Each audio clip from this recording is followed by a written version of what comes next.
예, 그 저한테는 어울리지 않게 꽤 오랜 시간 저를 소개를 해 주셨어요. 그래서 뭐 실은 그 제가 이제 어떤 주제를, 어떤 관심을 가지고 공부를 하고 있는가 하는 것들을 좀 소개를 드린 것 같습니다. 근데 제가 가장 최근에 했던 이제 작업이 결국 헤로도토스 역사라고 하는 책을 번역한 것이고, 그러나 이제 번역 이전부터 어떻게 보면 이제 고대 그리스 역사를 하면서부터 헤로도토스의 이야기를 벗어날 수는 없고, 그래서 항상 헤로도토스를 이제 옆에 끼고 공부를 해왔습니다. 그리고 헤로도토스의 도움을 받아서 논문도 많이 썼고요.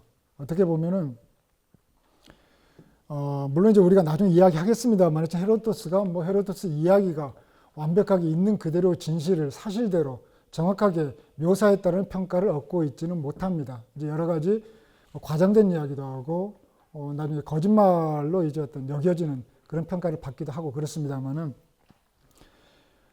그런 선대의 사람들에 대해서 진위 여부를 밝히고 그 어떤 그 말의 의미를 되새기는 것은 역사학자들이 해야 할 일이고, 그렇기 때문에 당연히 이제 헤로도토스에 대해서 이런저런 이제 뭐 읽기를 수없이 반복을 해왔습니다. 그런 제 경험과 이제 이런 번역의 경험을 살려서 여러분들한테 헤로도토스에 대한 간단한, 어떻게 보면 90분 정도의 간단한 설명을 드리고자 합니다. 오늘의 주제는 헤로도토스의 역사입니다. 그러니까 헤로도토스이기도 하고 역사이기도 하는 것이죠. 근데 실은 둘은 하나입니다. 왜냐하면은 헤로도토스가 남긴 유일한 저서는 역사 한 권뿐이고, 또 헤로도토스에 대한 정보를 알 수 있는 것도 역사뿐입니다.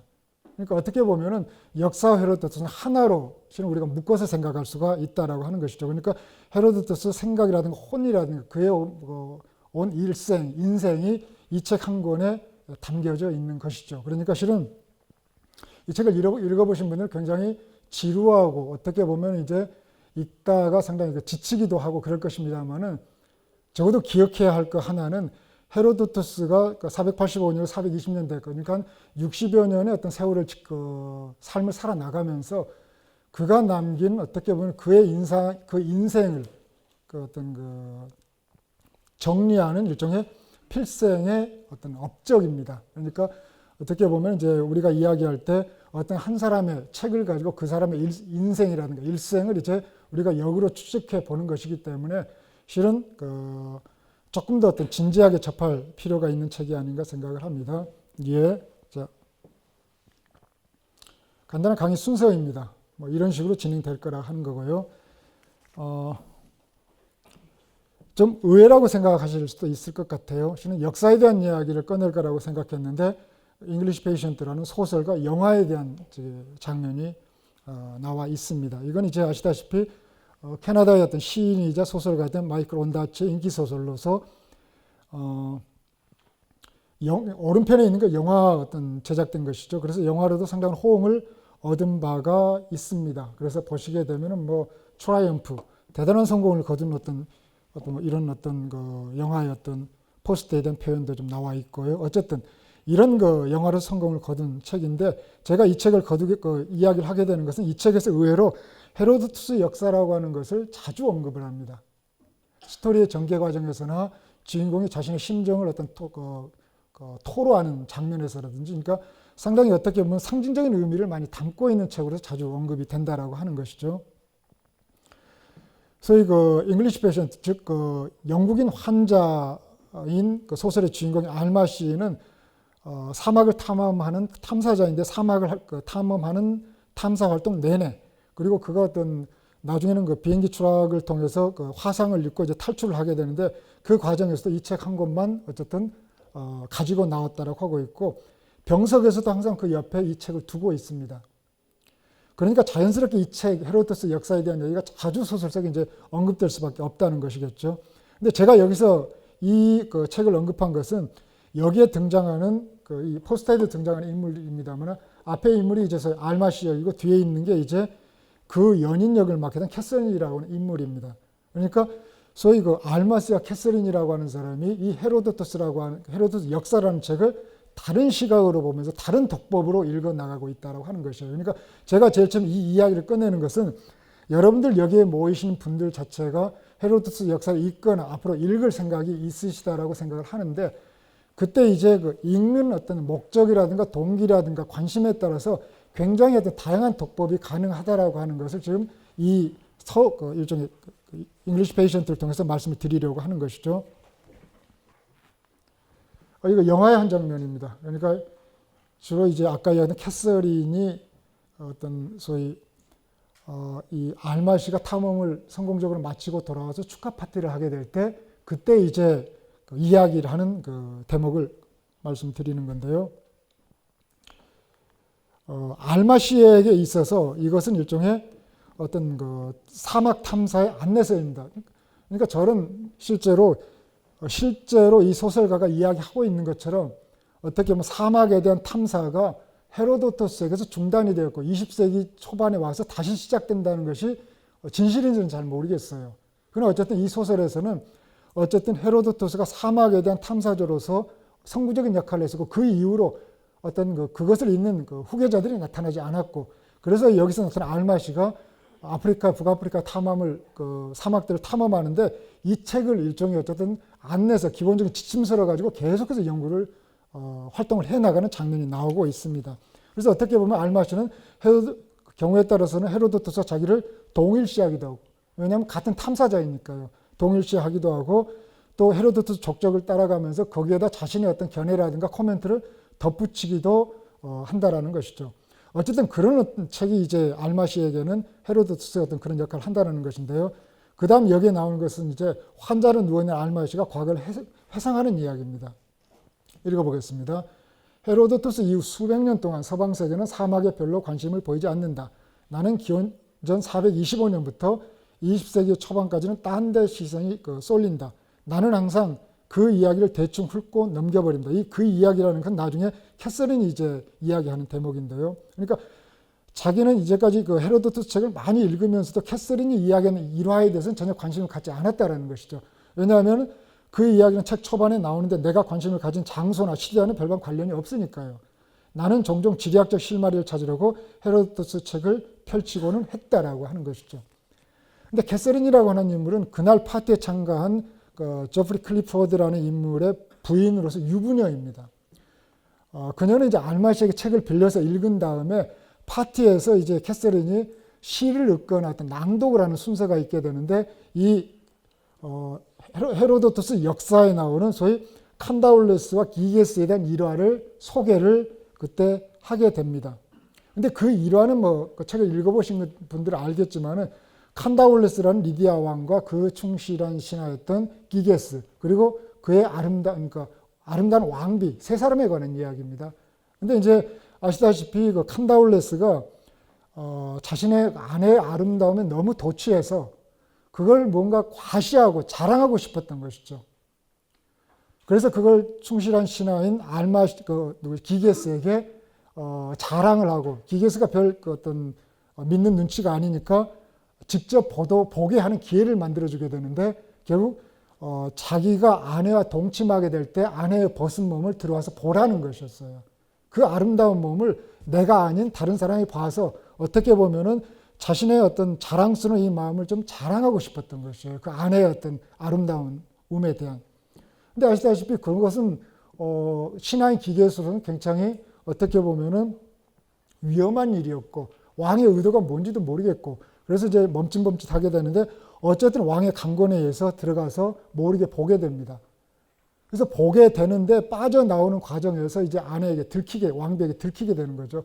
그래서 그 다음에 왕비가 이제 그 사람에게, 그 다음에 이제 기게스를 불러서 이야기하는 게, 기게스 너에게는 두 가지 어떤 길이 있다라는 것이죠. 그러니까 이 일을 명령했던 그 사람을 네가 죽이든지, 아니면은 내 알몸은 당신이 죽든지, 둘 중에 하나라는 거죠. 그러니까 칸다울레스 왕을 죽이든지 네가 죽든지 둘 중에 하나라는 것이죠. 그때 뭐 선택할 수 있는 게 뭐겠어요? 자기 목숨을 일단 보존해야 하는 것이니까. 그래서 결국은 이제 그 왕비의 어떤 말을 어떻게 보면 간권에 의해서 이제 받아들이게 되죠. 그렇게 해서 결국은 이제 기게스가 똑같은 방식으로 침실에 들어가서 칸다울레스 왕을 살해하고, 그리고 나서 이제 기게스는 그 왕비를 아내로 맞이하고 칸달로스가 가지고 있던 왕권을 자기 것으로 만들게 됩니다. 이야기는 그런 이야기예요. 근데 그 이야기를 소위 말해 아까 이야기했던 이 캐서린이 다른 사람들이 여럿이 모여 있는 데서 그 대목을 읽는다라는 것이에요. 거기에 대한 이제 이 알맛이 또 회상 장면입니다. 그런 후에 그녀가 역사를 읽기 시작했지요. 칸다울레스 왕과 그 왕비에 대한 이야기를. 나는 종종 지리학적 실마리를 찾으려고 헤로도스를 펴곤 했습니다. 하지만 캐서린은 자신의 삶을 향한 창으로서 그 책을 폈던 것입니다. 나는 그녀가 모닥불 너머에서 남편을 놀리고 있는 이 순간에도 고개를 들지 않고 책에서 읽어내는 말들을 들었습니다. 아마도 그녀는 그저 남편에게 그 이야기를 읽어주고 있었던 것이겠지요. 이 이야기를 읽는 동안 한 일화의 도움으로 나는 사랑에 빠졌습니다. 그러니까 이 이야기 낭독은 어떻게 보면 캐서린이 남편에 대한 자신의 배신을 알아들을지는 모르지만 공개적으로 이야기를 했던 것이고, 그러나 여기서 알마시는 그 이야기를 알아들었던 것이고, 둘 간의 어떤 사랑이 시작되는 것이 이 장면에서 시작이 된다는 것이에요. 그러니까 어떻게 보면 헤로도투스라고 가지고 헤로도투스 역사라는 책을 실은 다른 독법으로 본 것이죠. 그러니까 어떻게 보면은 자기가 읽고 싶은 관심과 취향에 따라서 필요한 부분만 읽어서 그것을 활용하고 있는 장면이 결국 이제 아까 잉글리시 페이션트에서 역사 읽기의 한 사례라고 이야기를 드릴 수가 있을 것 같고요. 하나만 좀 더 들어보겠습니다. 이거는 여러분들이 보신 영화일 수도 있을 것 같아요. 일종의 이것도 역사 읽기 한 사례입니다. 그러니까 아시다시피 이건 비교적 근래 난 그리스 페르시아 전쟁 이야기입니다. 왼쪽 것은 2007년에 나온 미국 영화 300, 이거 오른쪽 것은 그 후속편으로 2014년에 나온 300 제국의 부활이라고 하는 영화입니다. 아시다시피 300은 우리가 조금 이따 이야기하게 될 테르모필레 전투에서 스파르타와 300의 어떤 결사 항전대가 레오니다스와 함께 어떤 장렬한 죽음, 최후를 맞이했다라는 이야기를 그리고 있는 것이고, 300, 그 다음에 나온 영화는 살라미스 해전에 대한 이야기입니다. 제가 이것에 어떤 관심을 갖는 것은 사실 이들 영화는 어떻게 보면은 그러니까 이것을 어떤 제작한 감독이라든지 그 제작자는 어떻게 보면은 헤로도투스 역사 속에서 그들이 어떤 상업적인 영화의 소재로 삼을 만한 스토리가 있는가 없는가를 지금 탐색한 결과 찾아낸 것이 테르모필레 전투에 대한 이야기하고 살라미스 전투에 대한 이야기를 찾아냈다라는 것이죠. 일종의 현재적인 입장에서 대중과 소통할 수 있는 자료를 실은 헤로도투스 책에서 어떤 읽어냈다라고 하는 것입니다. 그래서 어떻게 보면은 이것은 나름대로 어떤 성공을 거두었기 때문에 결국 대중과의 소통에 큰 성공을 거두었고, 결과적으로 보자면은 실은 헤로도투스 역사가 가지고 있는 현재적 가치가 이런 상업적인 콘텐츠의 어떤 활용을 통해서 어느 정도 확인될 수가 있다라고 보는 것이죠.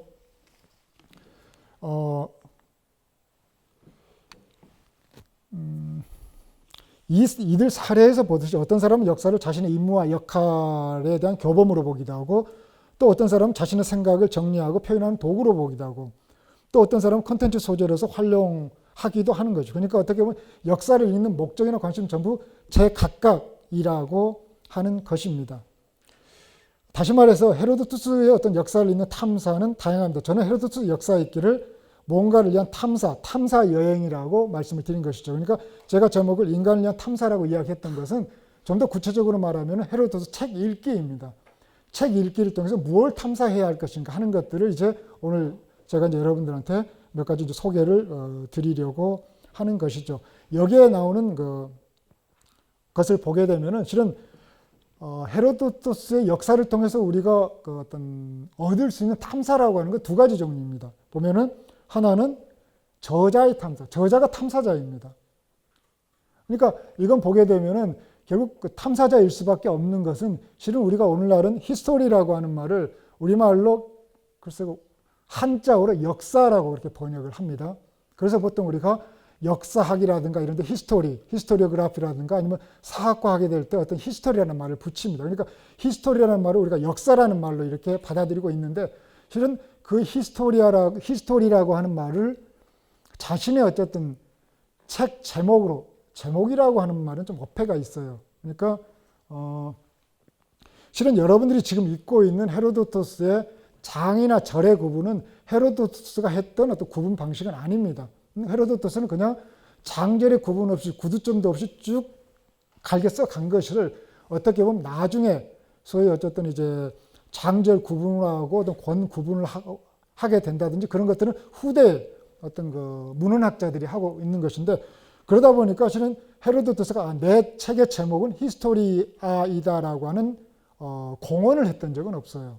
근데 이제 우리가 그 서문을 보게 되면 조금 더 그런 이야기가 나오게 될 거예요. 그러니까 자신의 탐구 결과를 이제 밝힌다라고 이야기를 하는데, 그 탐구 결과 혹은 탐구 행위 그 자체를 고대 그리스어는 히스토리아라는 말로 부르고 있었습니다. 그러니까 히스토리아라는 이름을 붙이게 된 이유는, 자, 이제까지 내가 탐구했던 것을 이제 독자들한테, 대중들한테 보여주겠다라고 하는 그런 어떤 표방을 했던 것인데, 그때 그 내가 탐구했던 것, 나의 탐구 결과라고 하는 말이 히스토리라는 말이었어요.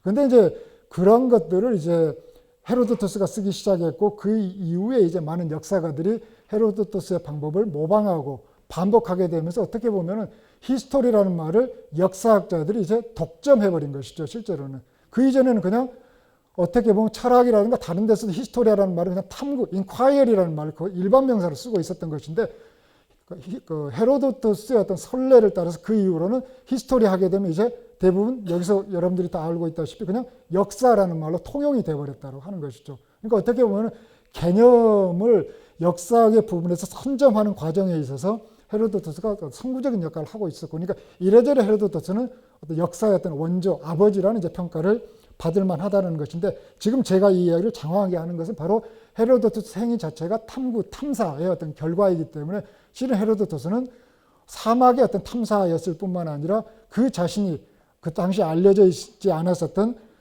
체계적으로 알려지지 않았었던 미지의 세계와 미지의 어떤 그 사건에 대한 추적을 해 나가는 행위 자체가 그것을 어떤 그 나름대로 실행했던 인물이기 때문에 그의 삶 자체는 실은 우리가 탐사자, 탐구자라고 이야기할 수가 있다는 것이에요. 그래서 저자의 탐사 여행이 있을 수가 있다는 것이죠. 그런데 책을 읽는 경우는 이제 독자의 어떤 탐사 여행이 있을 수가 있다는 것이에요. 그래서 몇 가지 적어놨는데 이건 그렇게 중요한 건 아니고, 여러분들이 책을 읽게 될 때 이 중에 어디에 속할 것인가, 아니면 여기에 지금 우리가 분류하고 있지 않는 또 다른 분류에 속할 수도 있을 거예요. 그래서 보게 되면 이제 간단하게 말하면 일반적으로 고전적 가치에서 인간의 보편적 가치, 인간애라든지 인간의 어떤 자유에 대한 문제라든지 소위 어떤 그 인간의 상생 공존에 대한 문제라든지, 그러니까 과거와 어떤 현재를 아울러서 어쨌든 우리가 생각해 볼 수 있는 일종의 키워드들을 고전이라는 작품에서는 끊임없이 던져주는 것이기 때문에 이런 어떤 그 생각을 해볼 수 있는 탐사의 기회를 가질 수가 있는 것이고, 이것은 이제 고대 세계에 대한 지식 그 자체, 그러니까 이것은 이제 과거와 현재를 아우르는 것이 아니고 과거 자체에 대한 관심이죠, 실제로는. 이건 이제 여기에 모이신 여러 학생들이 보통 하고 있는 건 아니고 되게 전문적인 학자들이라든지 역사학을 전공하는 사람들이 과거 그 자체를 표적으로 해서 연구를 하게 또는 관심을 갖게 될 때 이런 여기에 해당된다고 볼 수가 있겠죠.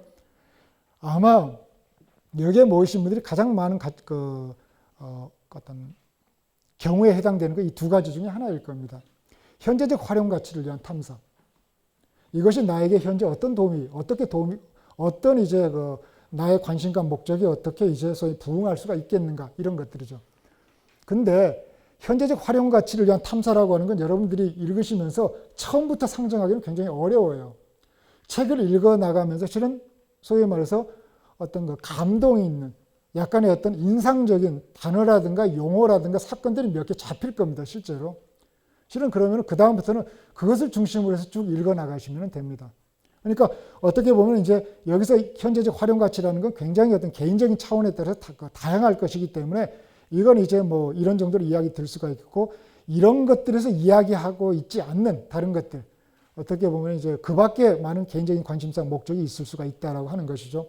그래서 결국은 이제 어떻게 보면은 바로 이러한 여러 가지 어떤 방식에 의해서 여러분들이 이제 책을 읽어 나가시게 될 거고, 여러분들이 이제 아까 자꾸 제가 반복해서 말씀드렸듯이 여러분들의 어떤 관점이라든가 주관이라든가 관심이라든가 취향에 따라서 책을 다양한 방법을 아마 읽어 보시게 될 겁니다.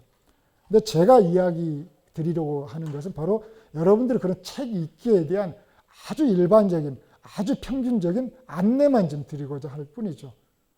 저는 아마 그 안내자 역할로 끝나게 되는 것이고, 그러나 이 안내를 듣고 또 또는 이제 제 안내가 부족하다라면 다른 어떤 도움을 받으면서 결국 여러분들이 이제 개별적인 각각의 탐사를 수행해 나가는 것은 이제 여기서 이야기하는 소위 말해서 어떤 헤로도트의 족적을 닮아가면서, 다른 식으로 말하자면은 제2의 제3의 헤로도토스가 되는 체험들을 해보실 수가 있지 않겠느냐라고 하는 것입니다.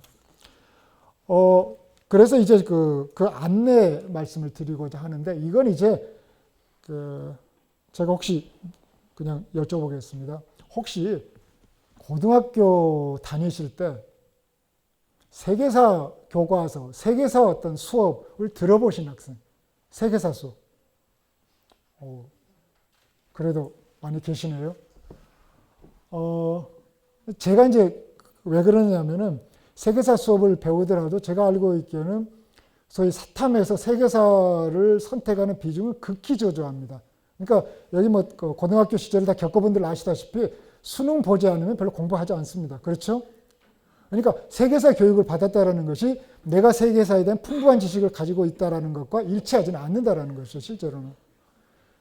그래서 제가 굳이 여러분들이 다 알고 계실 것인데도 불구하고 그냥 간단하게 시대를 좀 이야기해 봤어요. 그러니까 위에 있는 것은 보실 필요가 없고, 기원전 8세기부터 폴리스 시대라고 하는 것이 이제 등장해서 기원전 4세기 어떤 후반까지 그리스에서는, 그러니까 이때는 모두 폴리스, 아테네, 스파르타, 코린토스, 아르고스라고 하는 폴리스들이 각각 분립이 되어서 수백 개의 폴리스들이 분립이 되어서 이제 그리스의 어떤 세계를 운영하고 있었을 때이고요. 근데 그때 이제 동방에는 그러니까 동쪽에는 페르시아라고 하는 아주 거대한 왕국이 있었습니다. 그게 이제 550년에서 330년까지 이제 그 시기에 해당되는 것이고, 역사에서는 그 이전에 아마 역사를 읽어보시면 제일 처음에, 역사를 읽을 때 역사 1권 제일 처음에 소위 헤로도토스가 내가 페르시아 전쟁의 원인을 내가 설명을 하겠다라고 하면서 제일 처음에 등장하는 역사적인 인물이 혹시 누구예요? 제일 처음 등장하는 역사적인 인물, 신화성의 인물이 아니고 제일 처음에 등장하는 역사적 인물이 누구일까? 손이 이렇게 가리키고 있는데 크로이소스입니다. 크로이소스 이야기가 나와요. 그것은 이제 그리스 페르시아인들과의 전쟁에 있어서 초기에 어떤 크로이소스가 어느 정도 연관되어 있다라고 하는 것이고, 그래서 아마 일본에서는 크로이소스가 이제 소아시아의 그리스인들을 어떻게 정복했는가, 그리고 이제 이 크로이소스가 나중에 페르시아의 어떤 시조였었던 누구죠? 키로스 2세에게 정복을 당하게 되고 예속당하게 됩니다. 그러니까 실은 리디아와 크로이소스가 정복하고 있었던 그리스인들의 땅을 이제 어떻게 보면은 키로스, 즉 페르시아 왕국의 왕이 이제 그대로 접수하는 것이죠. 그런 이야기이기 때문에 크로이소스 페르시아 이야기가 나오게 되고, 그리고 이제 그 과정에서 492년에서 479년까지 그리스 페르시아 전쟁이라는 것이 3차에 걸쳐서 나타나게 되는데, 여기서 헤로도토스가 484년에서 420년대까지 살았을 걸로 추정을 합니다. 실은 헤로도토스가 언제 태어나서 언제 죽었는지를 정확하게 이야기할 수 있는 사람은 아무도 없습니다. 아까 자꾸 말씀드렸듯이 그 근간이 되는 것은 대부분 이제 이 역사를 통해서 나타나게 되는데, 대부분은 소위 말해서 이제 헤로도토스가 언급하고 있는 역사에서 그리스의 역사적 사건 중에서 가장 어떤 뒤늦은 사건들을 언급하고 있는 것이 뭐냐. 그것이 이제 대개 420년대로 추정되는 사건들이 나오게 되어서 420년대까지 살다가 죽었을 것이다라고 추정합니다. 그리고 이제 이것은 484년도 이제 비슷한 이야기죠. 그러니까 이 무렵에 살았다는 것이죠. 여기서 우리가 조금 언급해야 할 것은 바로 페르시아 왕국이라는 이 시기, 그리고 어디죠? 그러니까 헤로도토스 시기, 이 시기입니다. 그러니까 헤로도토스는 그리스 페르시아 전쟁을 썼는데, 정확하게 보게 되면은 492년에서 479년까지 전쟁이 있게 되니까 정확하게 말하면 전쟁이 종결되기 이전에 태어났던 사람인데, 그러나 헤로도토스가 성인이었던 시기를 기점으로 하게 되면 보통 한 세대 이상 이전에 있었던 사건이 이 그리스 페르시아 전쟁입니다. 그러니까 실은 헤로도토스는 이미 지나가 버린 사건에 대해서 과거의 기억을 되살려서 그 기억을 축적해서 이제 자신의 탐사 여행을 했던 사람이죠.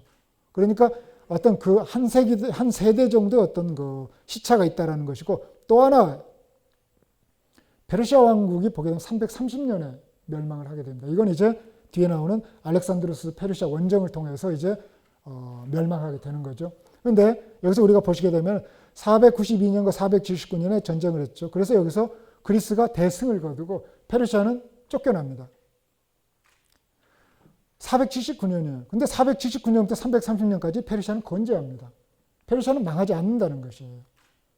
그러니까 그리스인의 입장에서 이 그리스 페르시아 전쟁에 대한 글을 썼던 헤로도토스 입장에서 보게 되면은, 헤로도토스 이제 굉장히 과장된 이야기입니다만은, 크세렉세스가 헤로도토스 역사에 의할 것 같으면 한 500만이 넘는 그러니까 어떻게 무장 비무장 병력을 거느리고 그리스를 침입했다라고 되어 있어요. 근데 거기서 돌아가는 사람들은 거의 수만, 아니 그보다 적게 나타난다는 거죠. 그 말대로 한다면은 아테네 그리스에서 500만 정도가 죽었다라는 이야기예요. 그 정도 인구가 죽었다라면은 실은 페르시아는 진짜 거덜이 나서 패망이 되어야 하는 것인데 한 150년 동안 또 꿋꿋이 지낸다라고 하는 것이죠. 그러니까 이건 뭐냐면은 우리가 알고 있는 것은, 헤로도토스가 설명하고 있는 것은 그리스 페르시아 전쟁에 관해서 그리스인의 입장, 그리스인이 알고 있는 정보를 중심으로 적어 나가고 있다는 것이에요. 그러면 우리가 당장 의아스럽게 생각하는 게, 그렇다면 페르시아인들의 이야기였으면 좋겠다. 그리스 페르시아 전쟁에 관해서 페르시아인들이 적어놓은 기록이라든가 거기에 대한 어떤 설명들이 있었으면 좋겠다라고 생각을 하지만은 그러한 기대는 충족하기 어렵습니다. 그러니까 페르시아인들의 기록 중에서 그리스 페르시아 전쟁을 체계적으로 설명하고 있는 기록들은 남겨 있지 않다라는 것이죠. 그래서 불완전하나마 우리는 결국은 이제 그리스인의 시각에서 적어놓은 헤로도토스 글을 따라서 그리스 페르시아 전쟁에 대한 어떤 이해를 도모할 수밖에 없다라는 것인데, 이 책 여기서 이제 여러분들이 항상 이 책을 끝까지 읽고 나서도 이제 좀 염두에 두셔야 할 것은, 이것은 결국 그리스 페르시아 전쟁의 진실을 잘해야 내가 절반밖에 터득하지 못했다라는 생각을 항상 갖고 계셔야 한다는 것이죠. 그 절반의 것은 역시 아직까지 미지의 세계, 페르시아인들의 목소리는 아직 들려오지 않는다라는 것입니다. 그러니까 어떻게 보면 이제 이 역사서의 어떤 역사가의 국적이라든가 관점이라든지 어떤 그의 어떤 목적, 이런 것들을 염두에 두고 결국 우리는 역사서를 이제 어떤 분석하고 파악해 볼 수밖에 없기 때문에, 그런 한계를 동시에 안으면서 아마 이 책에 대한 어떤 독서를 시작해야 하지 않을까 생각을 합니다. 이것은 이제 소위 어떻게 보면은 이제 어떤 당시의 어떤 지리적인 어떤 배경이 되겠죠. 여기서 보시게 되면 금방 비교가 되죠. 이 어쨌든 연한 어떤 보라색 기둥이 점점 보라색 기둥이 점점 진해져서 어쨌든 여기에 보이게 된 이 지역이 모두 다 페르시아 왕국입니다. 아라비아가 비어있던 건 사막이기 때문에 들어가지 않았을 뿐이지, 어떻게 보면 오리엔트 지역, 서아시아, 메소포타미아 지역, 그리고 마케도니아 지역, 흑해 연안에까지 그들의 어떤 최대 영토를 구가했던, 그야말로 고대 지중해 세계에서 당시 헤로도토스가 알고 있었던 세계에 사는 사람들에게 가장 강력하고 가장 무서운 국가는 페르시아라는 국가였다는 것이고, 그 다음이 그리스입니다. 좀 복잡할 건데요. 아까 제가 말씀드렸듯이 그리스는 굉장히 어쨌든 수백 개의 폴리스들이 여기저기 산재해 있었는데, 여기에는 이제 이러저런 국가들이 있고, 아마 여기서 보시게 되면은 어디죠? 여기 할리카르나소스라고 하는 지명이 나오는데, 여기가 헤로도토스가 태어난 조국입니다.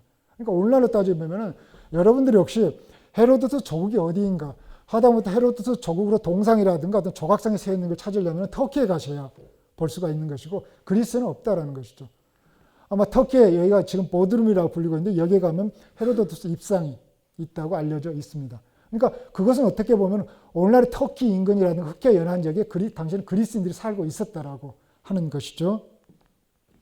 이게 당시 어떤 지중해 세계에서 그리스 사람들이 살고 있었던 것이 보라색 계통입니다. 그러니까 지금 우리가 그리스 하게 되면 발칸반도 남부의 아주 조그만 국가에 불과한 것이죠. 근데 그것은 아시다시피 그리스라고는 이쪽에 내션스테이트, 국민국가의 어떤 국경하에 우리가 이해하고 있는 것이고, 그러나 우리가 알고 있는 고대 그리스인들은 이 국경의 범주를 훨씬 뛰어넘은 사람들입니다. 그러니까 보게 되면은 그리스인들이 살고 있는 곳이면 그리스입니다. 그것은 그리스인들이 살고 있는 땅이면요.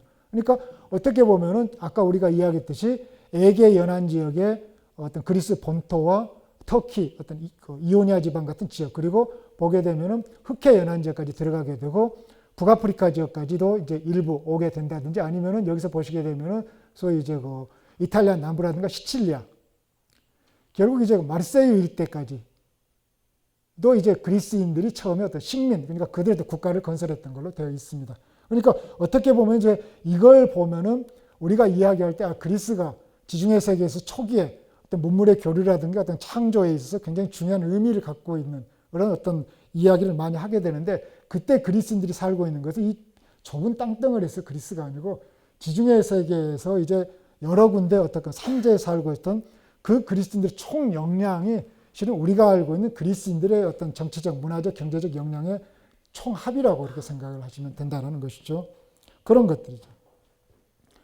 그렇게 해서 이제 결국은 그 헤로도토스가 다루고 있는 주제로 넘어가게 되는, 간단히 말씀드리겠습니다. 이건 뭐 전쟁의 어떤 개설에 대한 것이니까 어느 정도 잘 아실 거예요. 그래서 이건 이제 배경은 이오니아 반란과 그리스인들의 지원을 응징하겠다. 그리고 페르시아 제국의 대적 팽창. 왜 이야기를 드리는 거냐면은 아까 우리가 그 지도에서 보게 되면은 그러니까 페르시아 영토가 얼마나 광대하게 확장되어 갔냐라면은 마케도니아라든가 트라키아, 오늘날 그리스 북부에까지 확장이 됩니다. 근데 그 와중에 이오니아 반란이라는 것이 이제 등장하게 되는데, 이오니아는 오늘날의 당시에 밀레토스라든가 에페소스, 그러니까 오늘날 터키에 있는, 그러니까 당시 이오니아 지방이라고 일컫고 있었던 지역인데, 그 이오니아 지역에 있는 그리스인들이 그들의 주권과 독립을 쟁취하고자 페르시아에 대해서 일단 저항, 집단적인 어떤 항거를 하게 되는 것을 일단 우리가 이오니아 반란이라고 하게 되는데, 이때 그 이오니아 반란을 벌이게 되면서 이 이오니아인들이 그리스의 대표적인 국가들에게 원조를 요청을 하게 됩니다. 그때 이제 아테네가 지원을 해주게 돼요. 그래서 실은 이오니아 반란 세력이 소위 리디아 왕국의 수도던 사르디스까지 공격에 들어갈 때 아테네군도 같이 합류해 들어가게 됩니다.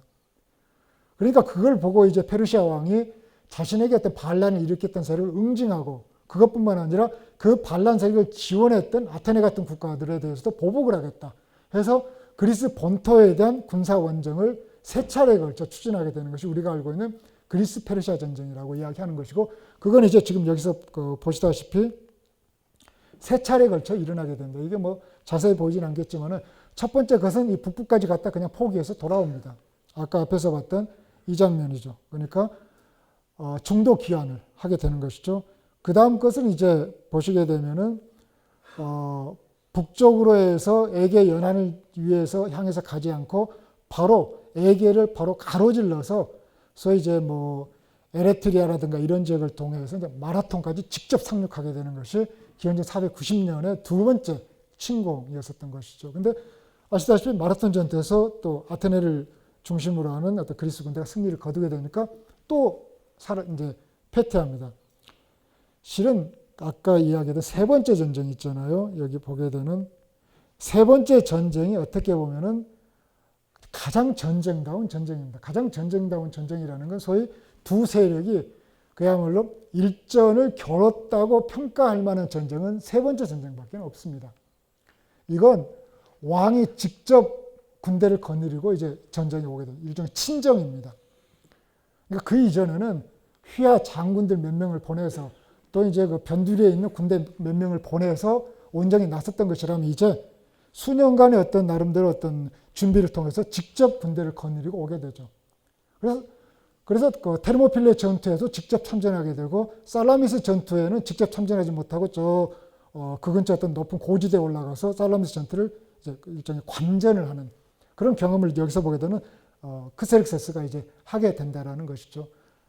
그래서 이제 그때 나타났던 전쟁이 바로 테르모필레, 살라미스의 전, 플라타이아, 다음에 미칼레 전투가 480년, 479년 나타나게 되는데 이걸로 해서 일단 그리스인들이 최종적인 승리를 이제 거두게 되었던 것이 바로 세 번째 전쟁입니다. 마라톤, 오늘날 마라톤에 가보시게 되면 이제 당시 이 전쟁에서 당시 어떤 현장에서 전사했었던 아테네인들의 공동 무덤입니다. 뭐 헤로도트 역사는 192명이 전사했다고 알려져 있는데 어쨌든 그때 아테네인들의 공동 무덤이 일단 오늘날까지 전해지고 있습니다. 이건 이제 480년에 일종의 테르모필레, 여러분들 영화 300에서 보셨던 그 일종의 스파르타의 왕인 레오니다스의 어떤 동상이 세워져 있었던 것이죠. 그래서 결국 어쨌든 여기서는 일단 스파르타를 중심으로 하는 300의 어떤 전사들이 최종적인 어떤 활동을 했다라고 전하지만은 아테네 어디죠? 그러니까 이 헤로도토스 역사에 보게 되면 처음에는 5,000명 정도 병력이 모였던 걸로 알고 있고 실은 이제 여기서 전부 다 전사를 하게 됐다라고 하는데 헤로도토스 글을 보게 되면 또 한 명이 살아서 스파르타로 돌아갔다는 이야기가 나옵니다. 그 사람은 살아서 돌아갔다가 스파르타인들에게 그야말로 수치스러운 대접을 받게 된다니 혼자 살아서 돌아왔다라는 것이죠. 그래서 이제 어떻게 보면은 300명의 어떤 전사들이 전멸했다라고 하는 이야기는 헤로도토스 이야기는 약간 다른 이야기입니다만 어쨌든 장렬한 최후의 어떤 전사를 할 정도로 어쨌든 이제 영웅적인 어떤 전투 행위를 했다라고 하는 것은 그것은 사실입니다. 자, 그러다 이제 이것은 소위 말해 이건 19세기에 그려진 독일의 화가 저기는 카울바움이라는 화가가 그린 살라미스 전투에 대한 이제 상상도입니다. 그리고 이제 이것이 이제 소위 페르시아 전쟁의 일종의 뭐랄까 어떤 전세를 결판내는 최종적인 전쟁이었던 걸로 되어 있고 이 전쟁에서 패한 것을 보고 크세르세스가 이제 일종의 어쨌든 후퇴합니다. 퇴각하죠. 일부 군대를 30만의 마르도니우스 군대에게 육군의 병력을 남겨놓고 퇴각을 하게 됩니다. 그래서 남은 마르도니우스 군대가 결국 플라타이아라는 곳에서 전투를 했다 거기서 패하고 최종적으로 물러나는 게 479년에 물러난다라고 하는 것이 이제 그때 나오게 되는 이야기들입니다. 근데 실은 이제 이건 헤로도토스가 왜 그리스 페르시아 전쟁에 대한 이야기를 썼는가하고 연관되는 건데요. 실은 어떻게 보면은 그리스인들로 보면은 페르시아인들이 언제 다시 쳐들어올 것인가에 대한 일종의 어떤 확신이 없었어요. 그러니까 지금 뭐 오늘 또 소위 어떤 남북회담에서 그런 비슷한 이야기 들어가는데 소위 종전선언이라는 게 없었습니다. 실제로는. 그냥 물러났을 뿐이에요. 근데 이 군대는 과거 3-3차례나 쳐들어왔다는 거거든요. 언제 다시 쳐들어올지를 모르는 군대입니다. 이 군대는. 근데 어쨌든 물러났을 뿐입니다. 그렇기 때문에 그 당시 그리스인들은 페르시아 군대가 다시 언제 쳐들어올지 모른다라는 일종의 어쨌든 위기감 속에서 한 세기 동안을 지내게 된다는 것이죠. 그래서 그 사이에 아테네를 중심으로 해서 여러분들이 알고 있는 델로스 동맹이라고 만들어지는 것은 델로스 동맹은 페르시아인들의 재침에 대비하기 위한 일종의 해상 동맹이라는 걸 만들어서 항상 어떤 일종의 상설 어떤 전시 체제를 대비하기 위한 동맹을 만들었다라고 하는 것인데 그게 이제 헤로도토스에게는 어떻게 보면 그리스 페르시아 전쟁이라는 게 이미 종결되는 거 아니고 그가 살았던 시대도 여전히 살아있는 어떻게 보면 중대한 그리스인들의 현안으로 받아들이게 되었다라고 하는 것이죠. 그러니까 과거 사건이지만은 여전히 현재에도 그 영향을 미치는 사건이었기 때문에 헤로도토스로서는 이 주제를 이제 어떻게 보면은 조금 더 어떤 현재적 관점에서도 이제 어떤 선정을 할 필요가 있었다라는 것이죠. 자, 헤로도토스에게로 돌아옵니다. 헤로도토스 간단한 개요 설명입니다. 여기서는 이제 우리가 주로 이 이야기에 초점을 맞춰서 이야기를 드려야 할 것 같아요. 정체 없는 유랑민. 좀 의아해 하실지 모르겠는데 헤로도토스는 거의 외국 생활을 했던 사람입니다. 그러니까 헤로도트가 처음 외국으로 떠나게 할리카라누스를 떠나서 외유를 나가게 되는 것은 추방 때문입니다. 근데 왜 추방되었는지는 알려져 있지를 않아요. 근데 그때 당시 추방이라고 하는 것은 대부분 이제 이런 정치적 추방이었을 걸로 합니다. 그러니까 정치적 추방을 한다는 것은 뭐겠어요? 당시 헤로도투스 내지는 헤로도투스 가문이 할리카르나소스에서 정치적 경쟁을 할 만한 집안이었다라고 하는 것이죠. 그래서 일단 어떤 상당한 재력을 가지고 있는 명망 있는 상류 계층이었을 걸로 추정을 합니다. 그러니까 추방당해서 상당 부분 일정 기간 동안 조국으로 돌아가지는 못하게 됩니다. 그래서 다시 돌아가요. 그러나 다시 나옵니다. 근데 그때는 추방이 아니고 자의적인 출국이죠. 그런 출국을 하게 되는 과정에서 여러 군데 여행을 해요. 이 여행을 하는 것, 그리고 지금 우리가 읽고 있는 역사라고 하는 책을 그래도 상당히 어쨌든 그 극적인 구성이라든가 나름대로 어쨌든 이제 뭐랄까 어떤 그 저술활동을 통해서 완결된 체계적인 글을 쓴다라고 하는 것, 그건 상당히 높은 교양 수준이죠. 그냥 단순히 글을 읽는 게 아니라 글을 만드는 것이거든요. 그것은 이제 상당히 수준 높은 교육을 받아야 하는 것인데 당시는 공교육이 없었고 사교육입니다. 그러니까 어떤 수준 높은 교육을 받을 수 있을 만한 충분한 어떤 재정적인 집안의 혜택이 있어야 한다는 것이죠. 그리고 여행. 이 사람 글쎄요. 헤로도투스 직업이 뭘까? 직업이 뭘 것 같아요? 헤로도투스 직업. 역사가 역사학자. 당시에는 역사가 역사학자 직업은 없었습니다. 역사가 역사학자라고 하는 건 뭐예요? 그것을 나름의 직업, 어떻게 보면 자기 생계수단과 연관된 일종의 어떤 물질적인 토대이기도 한 것이죠. 직업이라고 하는 것은. 근데 이걸 통해서 그의 생계를 유지할 만한 소득이나 수입이 들어왔느냐? 그건 아니라는 것이죠. 그러니까 뭐겠어요? 이것은 전혀 소득과 수입과 관계없는 일을 하고 있는 것이죠. 그러니까 이것은 그 자신이 여러 군데를 수년 동안 돌아다니고 이렇게 어떤 글을 써도 자신의 생계 유지에는 아무런 지장이 없는 사람입니다. 이 사람은. 재산이 많은 사람이었다라는 것이죠. 그러니까 이런 건 보더라도 이 사람은 아까 추방 추정을 통해서도 어쨌든 굉장히 부유한 상류층이었다라는 것인데 어쨌든 이 사람은 그런 어떤 기반을 가지고 있었지만 결국은 자신의 고국을 오랫동안 떠나 있었던 사람입니다. 아까 우리가 이야기했듯이 이 당시에는 같은 우리가 이야기하는 그리스인이어도 같은 그리스인이 아닙니다. 실제로는. 어떻게 보면은 뭐랄까 아테네 사람들은 아테네 내에서 20세 이상의 성인 남자들은 시민으로서 정치적 권리의 특권을 가질 수가 있어요. 이 사람은 스파르타에 가면 아무것도 아닌 사람입니다. 코린토스에 가도 그냥 구계자예요. 어떻게 말하면 그 주변부에 빙빙 도는 사람이지 소위 말해서 어떤 그 핵심 세력에 들어가지 못하는 사람이라는 것이죠. 법적인 권한이 없는 사람들입니다. 그런데 그런 아무런 법적인 권한이 없다는 것은 법적인 보호도 못 받는다는 이야기예요. 그 불안한 삶을 오랜 동안 견뎌낸 사람이 헤로도투스입니다. 그런데 이 오랜 동안 이 사람이 그렇게 지나다 보면 우리가 언뜻 생각하면 굉장히 그저 그런 떠돌이 생활로 마감을 할 수도 있었을 것 같은데 우리가 알고 있는 역사라는 방대한 책을 이 떠돌이 기간 중에 저술해낸 사람이라고 하는 것이죠. 그러니까 어떻게 보면 앞에 나온 정처 없는 유랑민이라고 하는 굉장히 불안한 삶이 뒤에 보면은 개척적인 탐구자로 변모되어서 서양 최초의 역사가라고 하는 위상을 갖게 되었다라고 하는 것이죠. 그러면 이 사람을 이런 개척적인 탐구자가 되게 하고 결과적으로 서양 최초의 역사가가 되게 했던 그 기반이 무엇일까 하는 것들인데 그것이 이제 어떻게 보면은 헤로도투스가 자신의 어떤 역사, 저술 이런 것들을 이제 어떤 그 밝힌 그의 서두라든가 이런 데서는 자세히 나타나게 됩니다. 이건 이제 자세히 잘 보이시지는 않을 건데 저도 이거 어떤 자료에서 따온 건데 이게 빨간 행적으로 몇 군데 나와 있을 건데 이게 이제 소위 헤로도투스가 여행했을 것으로 추정되는 그 지역들입니다.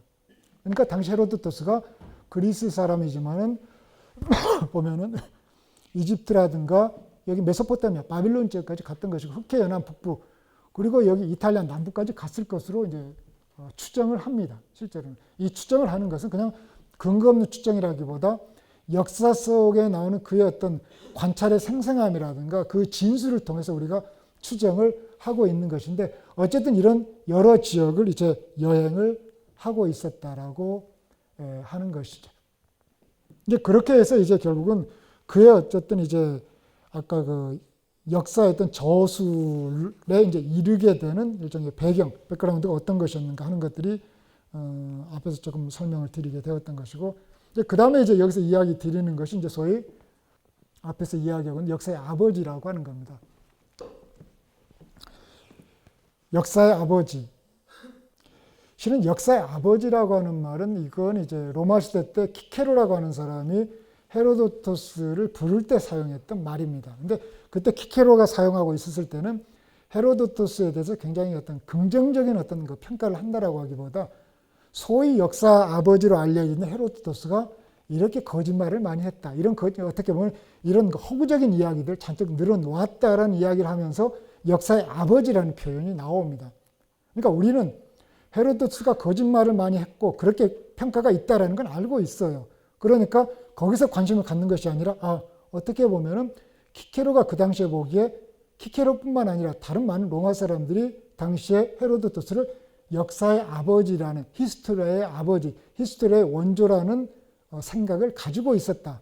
적어도 로마 시대 때 가면은 헤로도토스가 히스토리오그래피 역사 서술의 어떤 원조로서의 어떤 평가를 받고 있었구나. 이런 것들은 이제 좀 짐작할 수가 있게 된다라고 하는 것이죠. 그래서 역사의 아버지입니다. 근데 실은 이 역사의 아버지라는 것을 우리가 마음대로 이야기할 수는 없어요.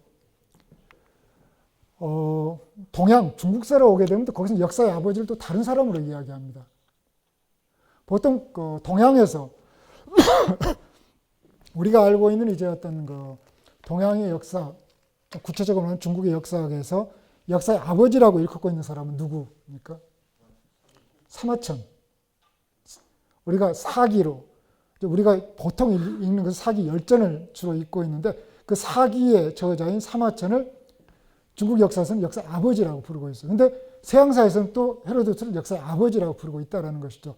둘 사이에는 아무런 관련도 없고 아무런 어떤 교류도 없었던 것이고 그 당시에는 실은 헤로도트가 살고 있었던 시기에는 인도 동쪽 지역에 대해서는 누가 살고 있는지 어떤 땅이었는지는 아무도 모르고 있었던 시기입니다. 그러니까 각각의 다른 토양 속에서 이제 어떤 역사의 아버지라는 인물들이 이제 나오게 되었다는 것인데 그래서 적어도 여기서 이야기하고 있는 것은 역사의 아버지라고 하기보다는 서양에서 역사의 아버지라고 표현하는 게 정확한 이야기일 겁니다.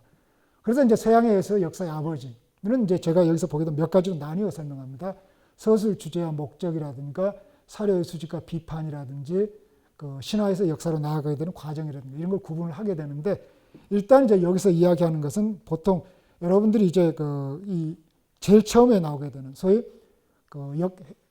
헤로도트 역사의 첫 대목입니다. 이건 이제 헤로도트 같은 이오니아 어떤 표현을 쓰고 있기 때문에 할리카란 나소스라고 하지 않고 네소스라는 표현을 썼습니다. 자, 할리카르네스 헤로도토스는 그의 탐구 결과를 다음과 같이 보입니다. 여기서 이야기하는 탐구 결과가 아까 이야기한 히스토리아이라고 이야기하는 것이죠.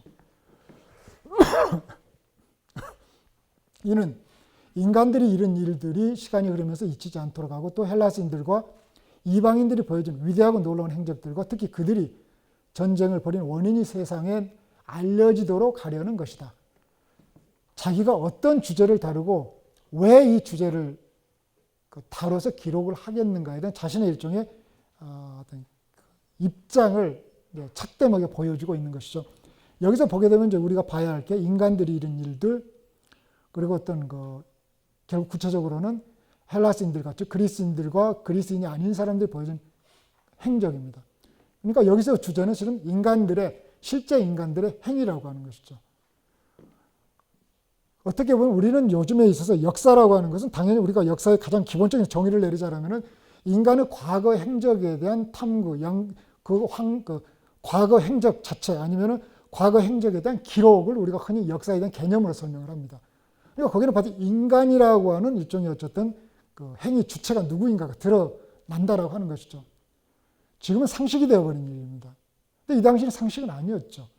그 당시에는 이런 역사 서술이 등장하기 이전에도 과거 뛰어난 인간들에 대한 위대한 행적에 대한 기록들은 많이 남아 있습니다. 근데 그것들은 다 신화적인 인물이고 반신반인적인 아주 위대한 영웅들에 대한 이야기들이죠.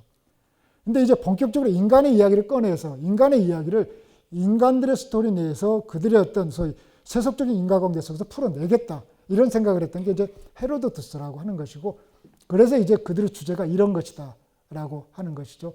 그리고 이제 중요한 것은 아까 제가 말씀드렸듯이 보통 역사가들이 하고 있는 작업은 여러분들이 생각하시면은 과거에 있었던 사건, 몇 년도에 무슨 일이 있었고 무슨 사건이 있었고 어떤 인물들이 어떤 일을 했다. 어떻게 보면 사건과 인물들의 나열, 행적 이런 것들이 굉장히 중요한 어떤 의미를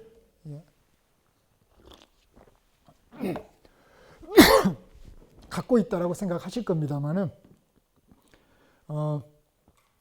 실은 오늘날 직업적인 역사가들이 추구하고 있는 것은 과거 사건들을 재현하고 나열하는 것으로 만족하지는 않습니다. 그러니까 그 사건들 사이에 어떤 연결고리가 무엇인가를 추적해 나가는 것이 역사가들이 본격적으로 해내는 작업이죠. 그러니까 그것이 바로 흔히 이야기하는 역사가들 인과관계 또는 역사가들의 해석이라는 표현을 씁니다. 그러니까 우리가 뭐 최근에 과거에도 교과서가 문제가 나오게 되면서 소위 말해서 역사 해석에 대한 논란이 좀 되었던 적이 있어요. 그러니까 자신의 철학, 자신의 이데올로기라든가 자신의 관점에 따라서 실은 역사 해석은 굉장히 다양하게 나타날 수가 있어요. 그러니까 과거의 사건 사실에 대한 기록 자체는 똑같을 수는 있습니다. 그런데 그 사건들 자체의 연결고리를 어떻게 이해하느냐는 역사가들마다 다르다라는 것이에요, 실제로. 그러니까 해석은 각양각색입니다. 그러니까 어느 한 사건에 대해서 단 하나의 단일한 해석이라는 건 역사학에서는 불가능한 이야기입니다, 이것은. 그러니까 다양한 해석은 불가피한 일이라는 것이죠. 근데 어쨌든 이 사건의 나열뿐만 아니라 그것의 연결고리들을 잇는 원인, 즉 인과관계를 규명하겠다라는 생각을 할리카르노스스 헤로도트스가 했다라는 이야기입니다. 이제 그런 점들이 이제 여기서 이야기하고 있는 서술 주제의 어떤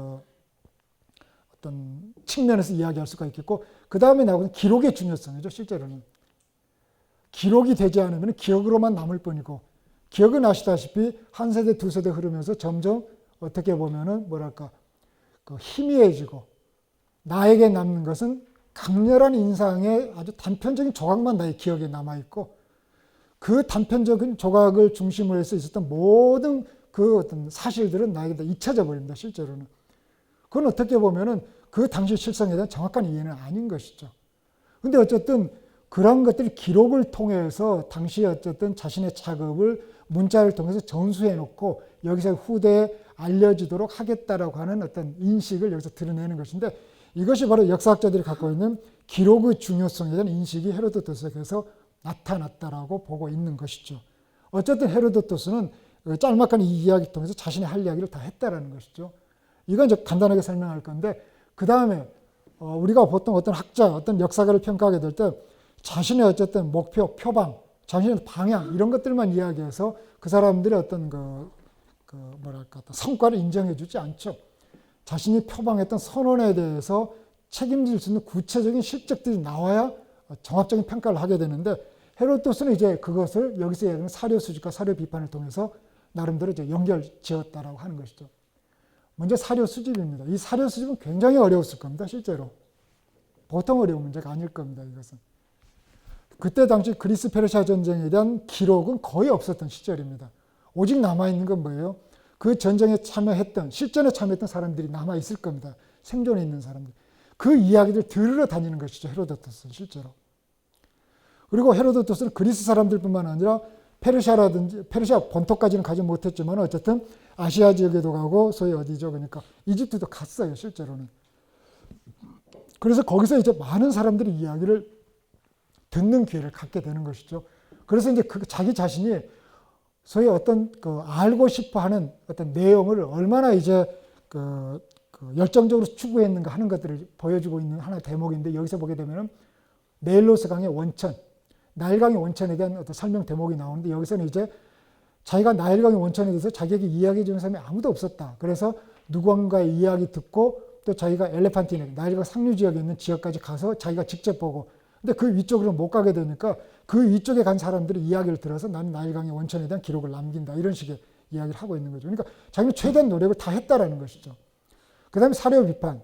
근데 실은 헤로도토스 가지고 있는 문제는 사료가 굉장히 신뢰도에 대한 비판을 많이 받는다라는 것이죠. 그러니까 어떻게 보면 구전으로 전해지는 거, 아까 말씀드렸죠.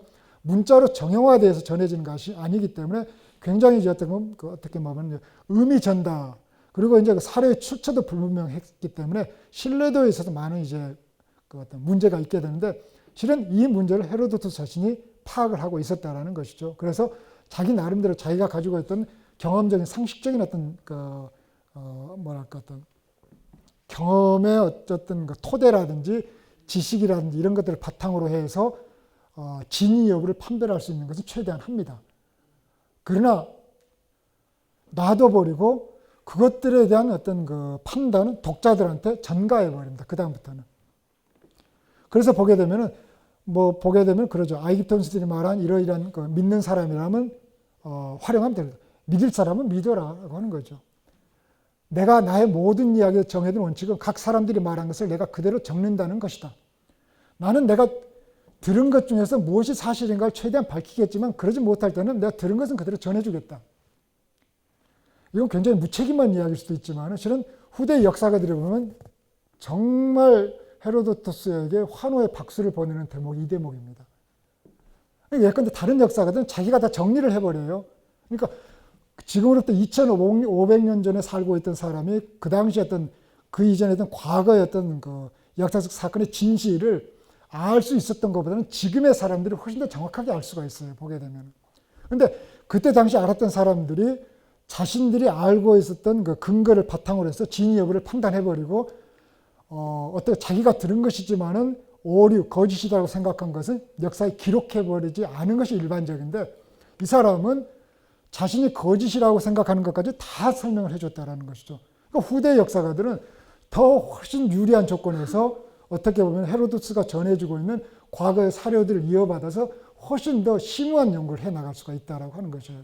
그러니까 어떻게 보면 역사가들의 입장에서는 헤로도트 거짓말이 굉장히 유리한 긍정적인 자료들을 그대로 전해줬다라고 볼 수가 있죠. 그러니까 미리 사전에 판단을 하지 않고 이제 후대에 넘겨줬다라고 하는 것인데 어쨌든 그건 후대의 판단이고 헤로도트는 사료비판을 하되 나머지 하는 것은 이제 후대 사람들 독자들이 알아서 판단하시오라고 넘겨버립니다. 그렇게 해서 남겨나온 건 이제 신화에서 역사로 나아가는 대목이죠.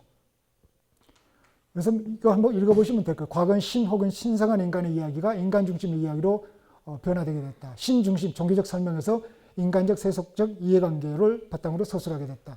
시간의 관념, 시간의 의식이 신화 속에서는 시간의 의식이 일단 정지되어 있다라고 보고 있어요. 그러니까 실은 우리가 그리스의 제우스라든가 어떤 특별한 신들에 대한 이야기를 보게 되면 대개 대부분 완성된 신의 모습들을 보여주고 있어요. 그러니까 어떻게 보면 올림포스 신화에서 정지되어 있습니다. 실제로는. 아무리 시간이 흘러도 제우스의 모습은 항상 똑같은 모습이죠. 근데 실은 역사에서는 시간의 흐름이 변화를 수반한다라고 하는 것은 역사가들이 기본적으로 가진 관념입니다. 실은 시간의 흐름에 따라서 이 세상에 아무런 변화도 일어나지 않는다라면 역사가의 직업은 아마 없어질 겁니다. 실제로는.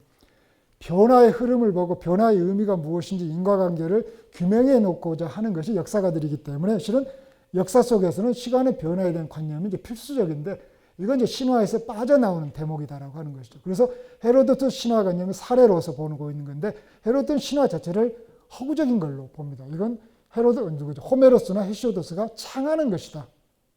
이렇게 보고 있는 것이죠.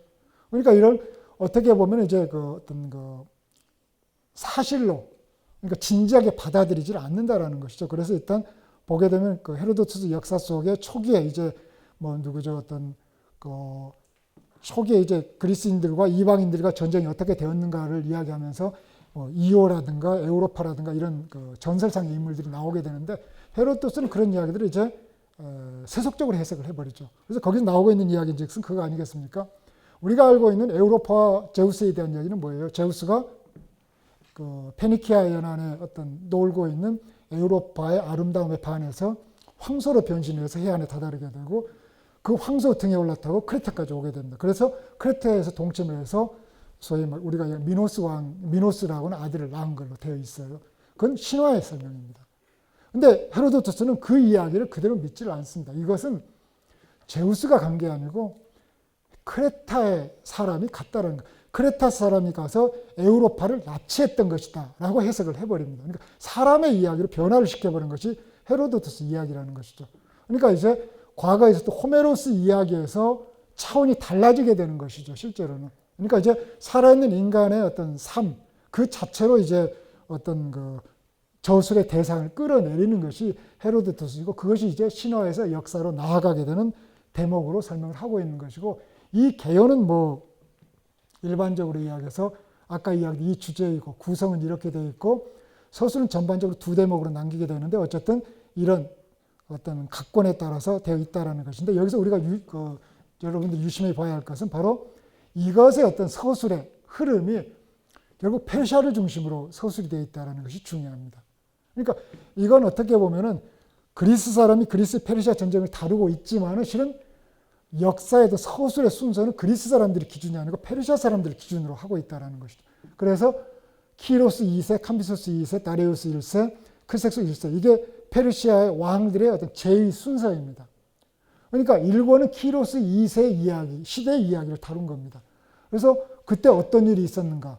또 2, 3권의 일부는 캄비소스 2세 때 어떤 일이 있었는가. 그러니까 페르시아 왕들의 시세. 그러니까 결국 나중에 크섹스 1세 때 이제 그리스의 원정을 하게 돼서 일어나는 여러 가지 사건들은 7권에서 9권까지 이루어져 있다라고 하는 것이죠. 그러니까 이게 모두 다 페르시아인들의 어떤 왕의 순서에서 이루고 있다라는 것인데 이것은 아마 이제 어떻게 보면 당시 어떻게 보면 헤로도투스가 보기에 이 어떤 그리스 페르시아 전쟁이라는 것의 어떤 중심이 그리스에 있었던 것이 아니고 페르시아에 있었다라고 판단을 하는 것이죠. 실제로는 실은 그리스 사람들은 그리스 페르시아 전쟁에서 능동적인 그러니까 주체적인 역할을 하지는 못해요.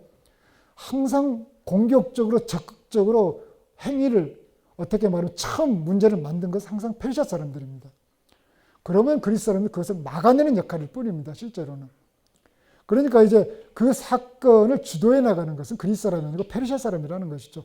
그래서 일단 페르시아 왕들의 순서에 따라서 진행해 나가는데 여러분들이 역사를 읽게 되면서 조금 의아한 대목이 앞으로 자주 나올 겁니다. 읽게 되면 문제가 뭐냐면은 그리스 페르시아 전쟁을 다루고 있다라고 해서 이걸 읽게 되면은 전쟁에 대한 그야말로 흥미진진한 서술들이 굉장히 많이 나올 거라 기대를 하는데 테르모필레 전투 장면이라든가 살라미스 전투 장면이라든가 마라톤 전투 장면은 굉장히 짤막합니다. 내가 기대했던 건 이건 아닌데 잔뜩 다른 이야기만 적어놓고 그냥 슬쩍 지나가 버리는 것이에요. 그러니까 어떻게 보면은 이것은 전쟁에 대한 이야기를 한다라고 하기보다 전쟁에 참여했던 사람들에 대한 이야기로 확장되었던 것이죠. 그래서 이제 여기서 보게 되면은 이 전쟁에 참여했던 사람들, 그 모든 사람들에 대한 이야기입니다. 이 전쟁에는 어떻게 보면 전쟁에 보게 되면은 페르시아 제국에 있던 각 종족들의 군대가 모두 소위 크세렉스 군대에 모두 결집을 하게 됩니다. 그러니까 이 헤로도투스 역사가 만일 사실이라고 하게 되면은 인도 사람들도 그리스까지 공격을 해온 적이 있었다라는 이야기예요, 실제로. 그러니까 이제 그 지역에 살고 있는 사람들에 대한 이야기, 그러니까 이제 정치, 역사, 문화, 지리, 자연 환경에 대한 이야기를 잔뜩 이제 늘어놓고 있기 때문에 그래서 헤로도투스 이야기는 단순한 전쟁사가 아니고 어떻게 보면 지중해 세계의 어떤 살고 있는 다양한 종족들에 대한 이야기. 그래서 뭐 아마 헤로도투스 이야기는 전쟁사로서 읽지 않고 문화사로서 접근해야 한다는 이야기가 좀 정확한 이야기가 되지 않을까 생각을 합니다. 이건 헤로도투스가 묘사한 세계지리. 헤로도투스는 세계지리에 대해서 남겨져 있는 최초의 기록입니다. 이건 헤로도투스가 이런 지도를 그린 적은 없습니다. 이건 이제 헤로도투스가 묘사한 세계를 후대 학자들이 이제 가상으로 이제 어떤 재현해 본 가상 지도일 뿐이죠. 이것이 헤로도투스가 그린 묘상. 아까 보시다시피 인더스강을 넘어서 인도 동쪽에는 누가 살고 있는지 전혀 모르고 있었던 시대. 아마 헤로도투스가 알고 있는 전 세계에 대한 그림이 이 그림일 겁니다. 지금으로 보게 되면 바로 이죠. 지금에 알고 있는 우리가 알고 있는 그 지리적 지식에 비하면 이제 그 일부분을 헤로도투스가 알고 있는 세상이 부분적이었다라고 하는 걸 이 비교를 통해서 한번 확인하실 수가 있을 것 같습니다. 그리고 이제 이것은 뭐 그냥 헤로도투스 이야기를 읽는 도중에 여러분들이 참조해 주셨으면 하는 것인데 이건 이제 아마 헤로도투스 이야기를 읽다 보면은 굉장히 혼란스러우실 거예요. 아마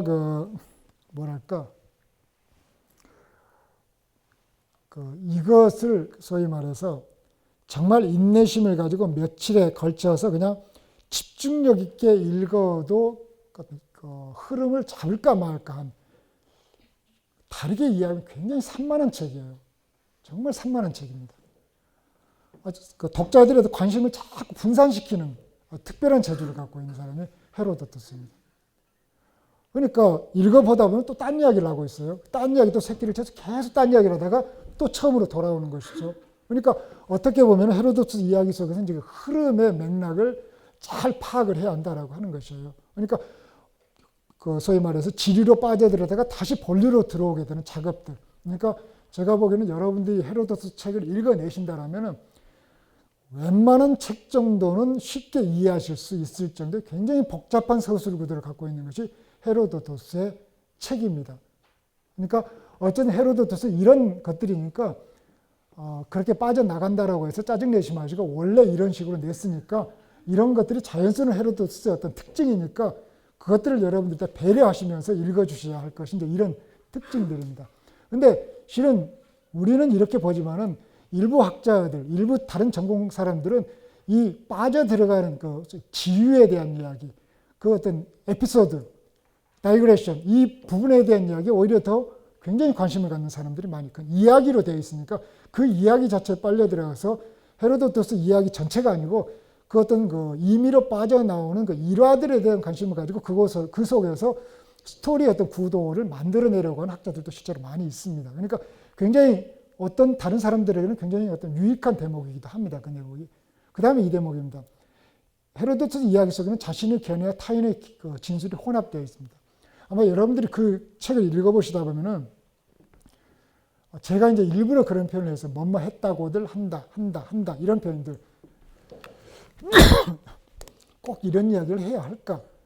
뭐뭐 했다고들 한다. 그러니까 한다라고 하는 표현은 뭐냐면 헤로도토스가 자기가 직접 얻은 지식은 아니라는 거죠. 누구에게 남에게 들었다라는 이야기입니다. 보면은 이집트인들은 말하기를 이러이러했다고들 한다. 페르시아인들이 말했다면 이러했다고 한다. 그러니까 소위 말해서 이제 it is said that 하고 그 it is said라고 하는 걸 계속해서 반복해서 했다고 한다 이런 이야기를 굳이 적은 것은 헤로도토스의 자신의 생각과 타인의 진술을 좀 구별을 해야 하지 않겠느냐라는 거죠. 왜냐하면은 실은 보통 많은 사람들이 혼동하고 있는 것이 헤로도토스 역사에 언급되는 이야기는 모두 다 헤로도토스 이야기로 생각을 해요. 그래서 여러분들이 자세히 보시게 되면 헤로도토스의 이야기, 그러니까 헤로도토스의 주장, 헤로도토스가 이야기했던 내용을 이제 설명을 하면서 헤로도토스 자신의 견해를 이야기하게 되는데 실은 자세히 보게 되면 헤로도토스가 전해주는 남의 이야기라는 것이 실은 따지고 보면 헤로도토스가 그렇게 이야기했던 적은 없다라는 것이 따지고 보면 그러니까 그런 것들을 구분을 해야 실은 자신의 견해와 타인의 진술이 혼재되어 있고 정확하게 역사 속에서 헤로도토스 본연의 이야기를 끄집어낼 수가 있다라고 하는 것이어서 굳이 제가 번역에서도 굳이 이런 이야기들이 굉장히 어떻게 보면 사족같이 번거로운 대목이지만 굳이 이런 이야기를 적어놨던 것을 이 두 개를 좀 구분해 주십사 하는 그 측면에서 말씀을 드렸다라는 것이죠. 이제 그 다음에 우리가 남게 되는 주제가 되게 되면 헤로도토스 관점에 대한 이야기인데요. 아마 관점은 두 가지입니다. 간단하게 말하면. 하나는 그리스 중심적 관점, 하나는 이제 다문화적인 관점이에요. 그리스인들의 폐쇄적인 관점과 다른 어떤 이민족, 그러니까 어떤 소위 말해서 어쨌든 그 그리스인이 아닌 다른 사람들에 대해서 일종의 상생, 공존의 이런 관념에서 개방적인 어떤 생각을 동시에 가지고 있던 사람이 헤로도토스입니다. 이해하기가 어려우실 거예요. 어떻게 이중적인 이런 생각을 동시에 갖고 있을 수가 있겠는가? 근데 말씀드렸던 그리스 중심적인 생각은 대부분의 그리스인들이 가지고 있는 공통적인 생각입니다. 차이가 있다는 것은 그 공통의 편견, 그리스인들의 생각에서 어느 정도 벗어나 있느냐가 중요한 차이라는 것이죠. 근데 헤로도토스는 거기서 상당 부분 벗어나 있는 어떻게 보면 당시 대부분의 그리스인들과는 좀 별난, 좀 다른 생각을 가지고 있던 사람입니다. 그래서 이제 그래도 일단 그리스인이었기 때문에 그리스 중심적인 인식을 가지고 있었다는 것이죠. 보게 되면은 뭐 그리스인과 이방인이라고 하는 표현을 구분하게 되고 방위 표현 이런 대목이죠. 보면은 할리스강 소아시아에 있어요. 근데 여기서 보면 할리스강 안쪽, 할리스강 너머라는 표현이 자주 나와요. 할리스강 안쪽이 어딜 건가? 이쪽에서 보면 할리스강 안쪽은 서쪽을 가리키는 거, 저쪽에서 보면 할리스강 안쪽은 동쪽을 가리키는 겁니다. 근데 대부분 헤로도토스가 썼던 글에서 할리스강 안쪽 가게 되면 전부 서쪽을 가리키고 있어요. 이건 뭐겠어요? 그리스인의 시각에서, 그리스인의 방위 감각에 썼다라는 것이죠.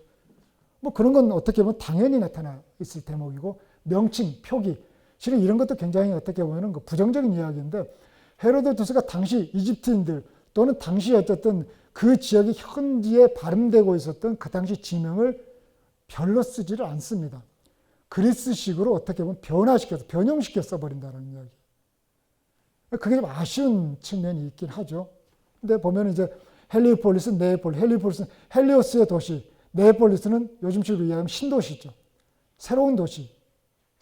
이런 의미를 이제 불리고 있는 것인데 이건 그리스적인 어떤 그 일종의 어떤 조어이거든요.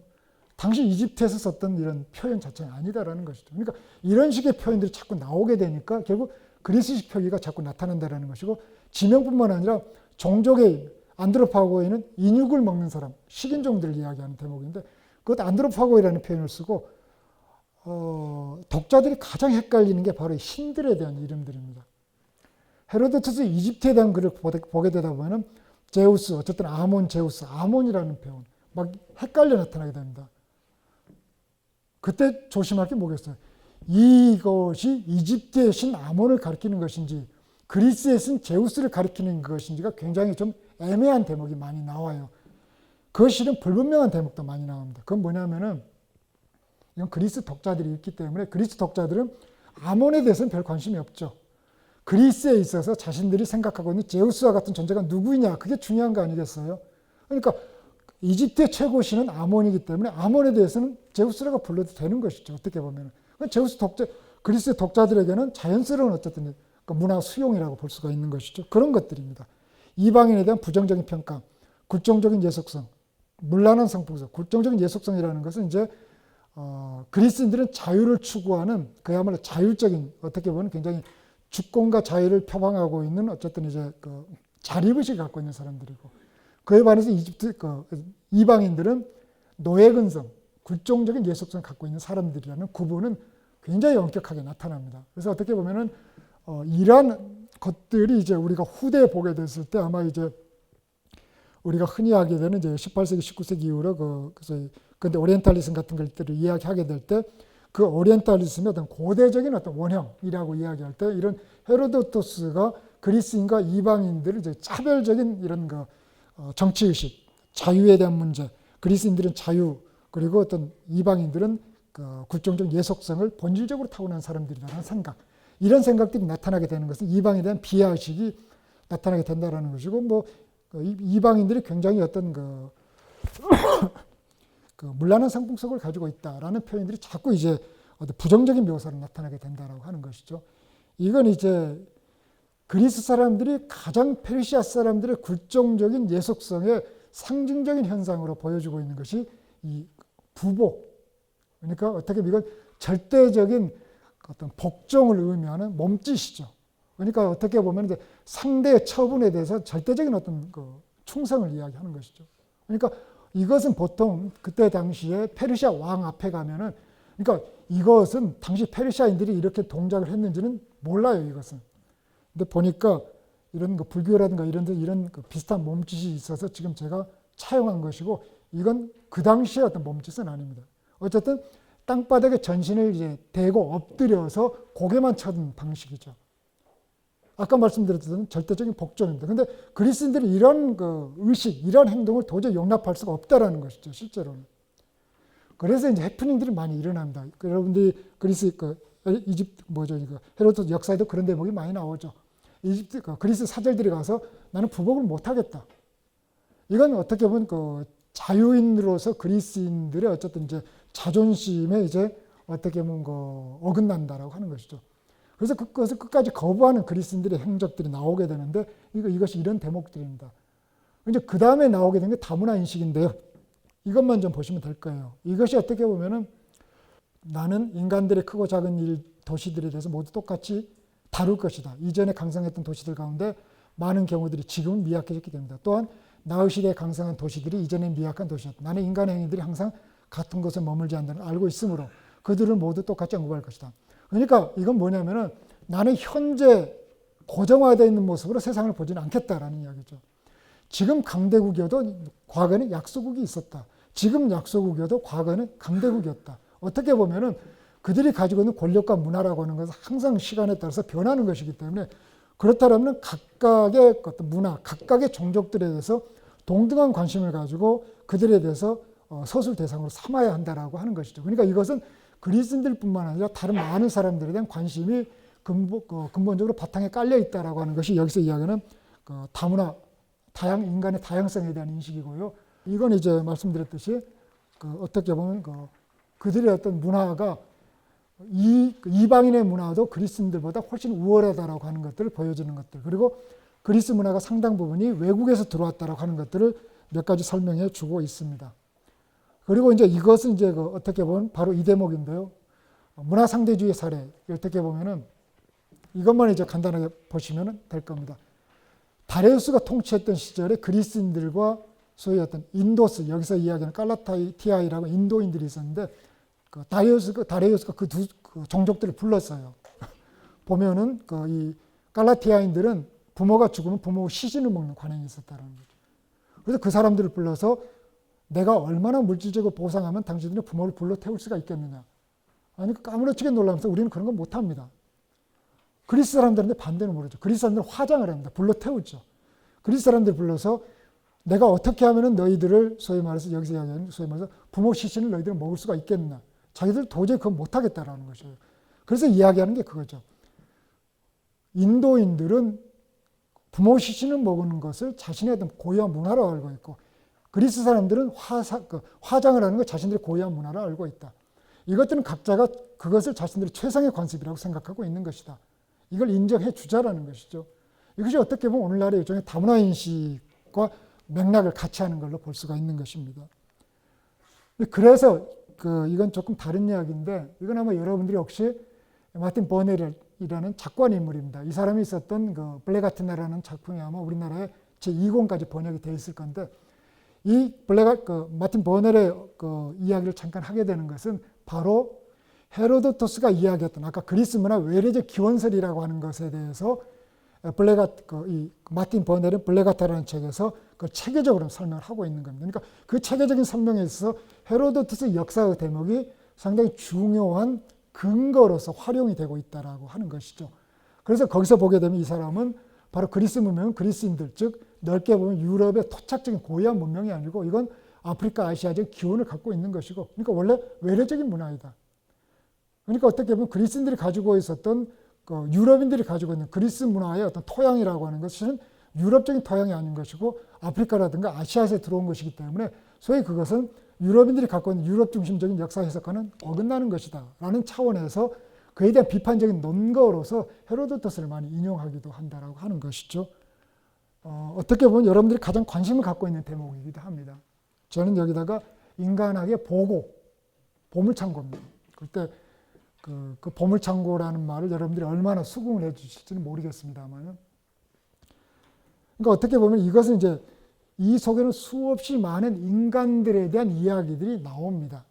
일화를 통해서든 어떤 이제 주류의 맥락을 통해서든 수없이 많은 인간들이 나오게 되는데, 그 인간들의 삶 속에는 굉장히 개별적인 사람들, 여기서 보이시게 되는 개별적인 사람들이죠.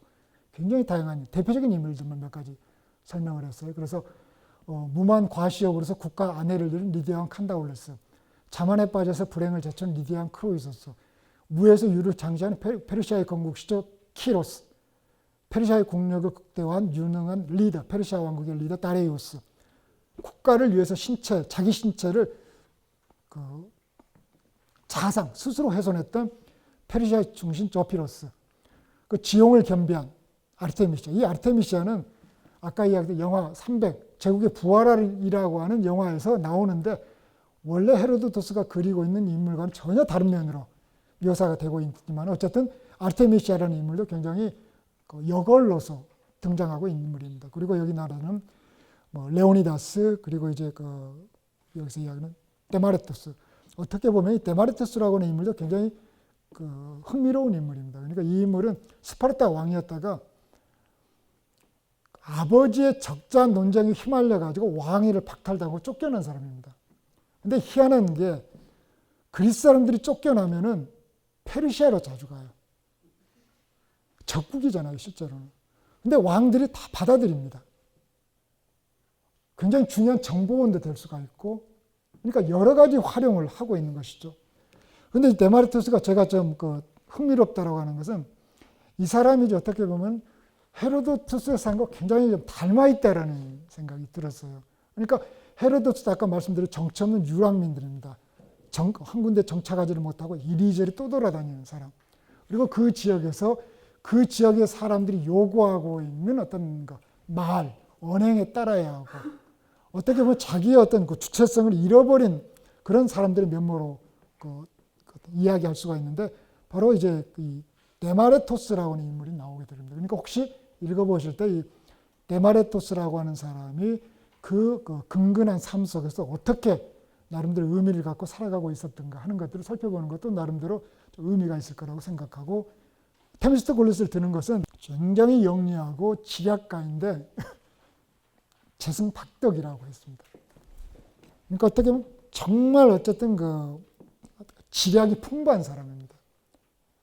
가상적인 사건을 만들어서 어떤 자기가 의도했던 성과를 거두기도 하는 사람인데 그러나 이 사람도 결국은 이제 그 저국에서 어떤 그 벗어나서 어떤 이제 누명을 쓰고 벗어나서 또 적국에 가서 살다가 죽은 사람들입니다. 그러니까 어쨌든 이제 여러 가지 어떤 모습들이 나타난다는 것이고 이제 아까 봤던 이 대목 그러나 이제 아까 개별적인 삶 속에서도 일반적인 의미를 살고 여기서 이제 지금 제가 하나 사례로 말씀드리고자 하는 것은 아마 1권에 나오게 되는 대목인데 크로이소스 일화. 크로이소스라는 인물이 아까 그 리디아 왕국의 왕으로서 이제 많은 그리스인들과 리디아 왕국을 지배하고 있었는데 그 자신의 현재의 상황에 지나치게 자만했죠.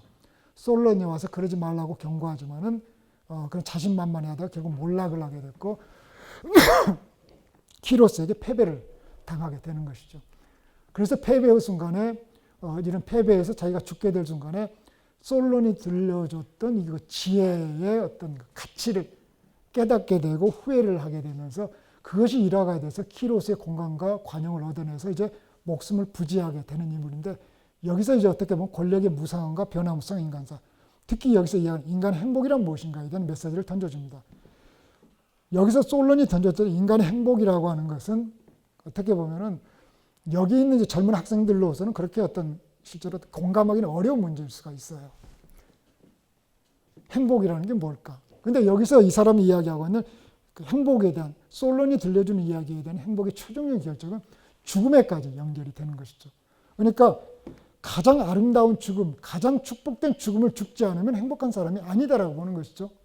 그래서 인간의 행복은 살아있을 때 행복을 논하지 말라. 진짜 행복을 후대, 누구누구가 행복했노라고 하는 것을 후대 사람들이 전해주는 것이지 내가 스스로 살고 있으면 나는 행복하다, 나는 불행하다라는 이야기를 할 수는 없다. 나의 불행이 언젠가 행복이 될 것이고 나의 행복이 언젠가 불행이 된다. 그만큼 인간은 가변적인 존재다라고 하는 메시지를 끊임없이 던져줍니다. 아까 이것들은 이제 그가 가지고 있는 다양성에 대한 인식과도 좀 연관되어 나타난다고 보고 있는 것이죠. 어쨌든 이러한 것들이 이제 아까 이야기했던 이 역사에 등장하고 있는 수많은 인간들에 대한 몇 가지 사례를 말씀드렸다 왔던 것이고 아마 여러분들이 읽으시면서 여기서 이야기했던 것 말고 서로의 또 매력을 느끼는 인물들의 이야기들이 몇 명이 포착이 될 겁니다.